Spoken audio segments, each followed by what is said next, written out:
Me and the Denver mayor, we agree on one thing. He's willing to go to jail. I'm willing to put him in jail. Trump says he will issue a day one executive order slapping tariffs on Mexico. Tom, you heard this mayor out there in Colorado. I want to get your reaction to it, and I want you to be clear about who has jurisdiction, the federal government or state and local governments. And if you're a sanctuary state or city, are you breaking the law? You're absolutely breaking law. All you have to do is look at Arizona versus U.S. You'll see these breaking law. But look, me and the Denver mayor, we agree on one thing. He's willing to go to jail. I'm willing to put him in jail. Because there's a statute, it's Title 8 United States Code 1324 III, and what it says is, it's a felony if you knowingly harbor and conceal an illegal alien from immigration authorities. It's also a felony to impede a federal law enforcement officer. So if we don't want to help, that's fine. He can get the hell out of the way. But we're going to go do the job. President Trump has a mandate for American people. We got to secure this country. We got to save American lives. And I find it shocking that any mayor of a city would say, President Trump's been clear, we want to concentrate on public safety threats and national security threats. I find it hard to believe that any mayor or governor would say they don't want public safety threats removed from their neighborhoods. I mean, I don't know what the hell is going on in Denver, but we're going to go and we're going to fix it. If he don't want to fix it, if he don't want to protect his communities, President Trump and ICE will. So you will be going into Colorado, Illinois, New York, California, and you are going to uphold the law of the land. That's your commitment. It doesn't matter what these elected politicians threaten or say that they're going to do. We're going to enforce the law, period. And they're not going to stop us. You know, Governor Abbott, I watched you with great frustration do everything imaginable in your power, come up with idea after idea after idea, because you were bearing the brunt of this from the very beginning. And you tried to put up barriers in the beginning, and then you tried to work the courts in the beginning. Then you started flying people out of your state to the sanctuary cities and states, and then all of a sudden, people like Mayor Eric Adams, to his credit, he finally got there, realized maybe this is not such a good idea, wide open borders, because we can't control what's going on here. How frustrating has that been for you? Well, listen, it's very frustrating when we have a country and a president and an administration that are fighting back against the law, inviting all this illegal immigration into our country, bringing those people in who are committing those rapes, those murders, and crushing families across the entire country. So I'm thankful that we finally have a president, President Trump, who's going to enforce the laws of the United States of America. I'm thankful that we have Tom Homan as the incoming border czar, who's going to help execute those laws and enforce those laws and make sure that we get back to restoring order. But also I'm thankful, especially this time of the year, what Tom's going to help me out with tomorrow.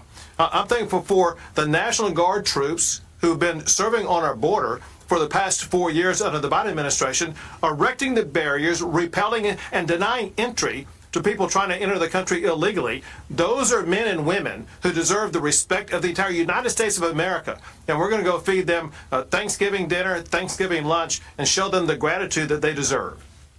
Yeah.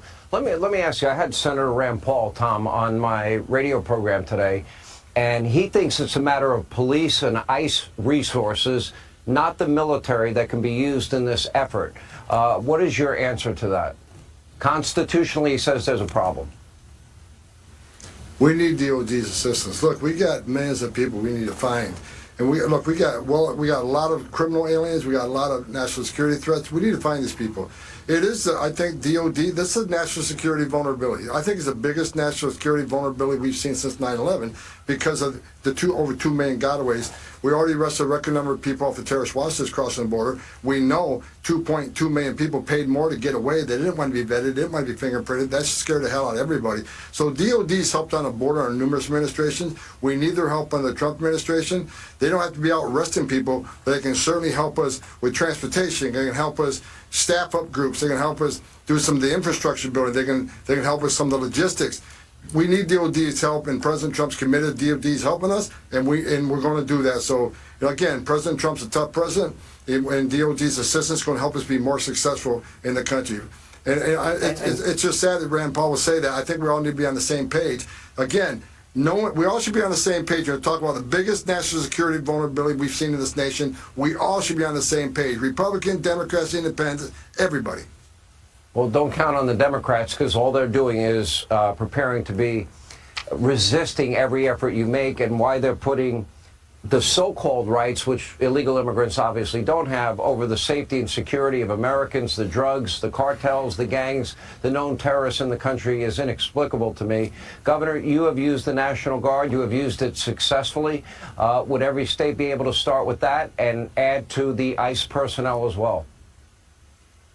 So it's a great strategy. Remember this, Sean, and that is, we had half of America's governors send either their National Guard or DPS equivalent, Department of Public Safety equivalent, to the state of Texas.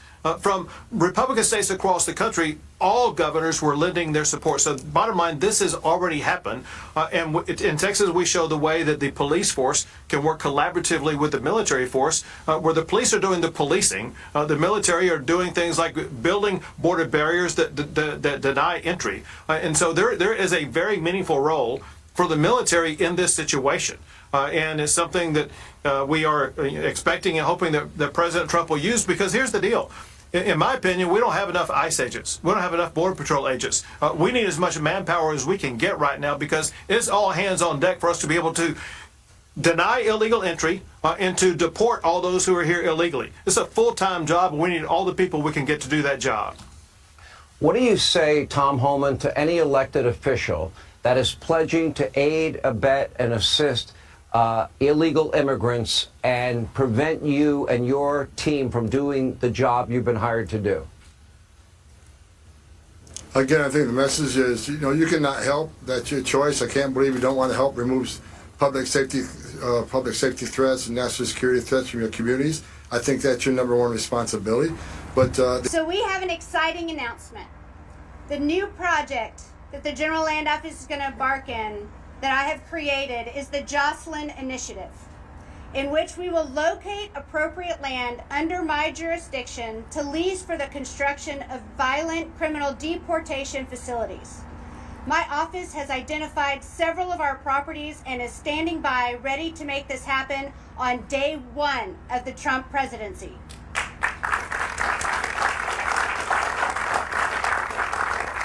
We are going to do everything in our power to ensure no other parent has to feel the pain that Alexis and Jacqueline are feeling right now. We have seen what happens when sanctuary cities release illegal immigrants back onto the streets. The monsters who took the life of Jocelyn have been caught in El Paso, but were soon let out and made their way to Houston and committed an unspeakable crime. Another example is the tragic case of Laken Riley, whose murderers have been arrested multiple times, including for endangering a child. Time and time again, he was released and went on to rape and murder another American daughter. This stops now.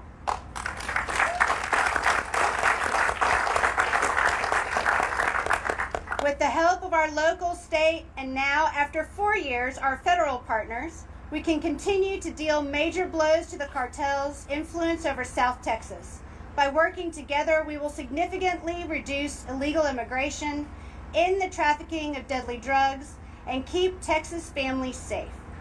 I'm Dr. Dawn Buckingham, your Texas Land Commissioner. I love my job. I love every inch of this state, and I'm committed to keeping it safe and prosperous for the future. The hot topic of the hour, President-elect Trump says he will issue a day one executive order slapping tariffs on Mexico, Canada, and China until they stop the flow of illegal immigrants and fentanyl into America.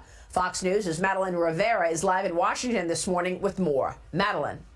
Hi, good morning, Maria. This could all have a major impact on trade. The threats are also the biggest indication yet that President-elect Trump intends to move forward with a tough talk he espoused during the campaign trail. He wrote on Truth Social, as one of my many first executive orders, I will sign all necessary documents to charge Mexico and Canada a 25% tariff on all products coming into the United States and its ridiculous open borders. Trump also says we will be charging China an additional 10% tariff above any additional tariffs on all all of their many products coming into the United States of America. He's accusing Chinese leaders of failing to follow through on its promises to impose the maximum penalty for drug dealers. Canada, Mexico, and China are the top 3 largest trading partners of the United States, so the tariffs could have implications for several industries like automakers, farmers, and food packagers. The reaction from international leaders was swift.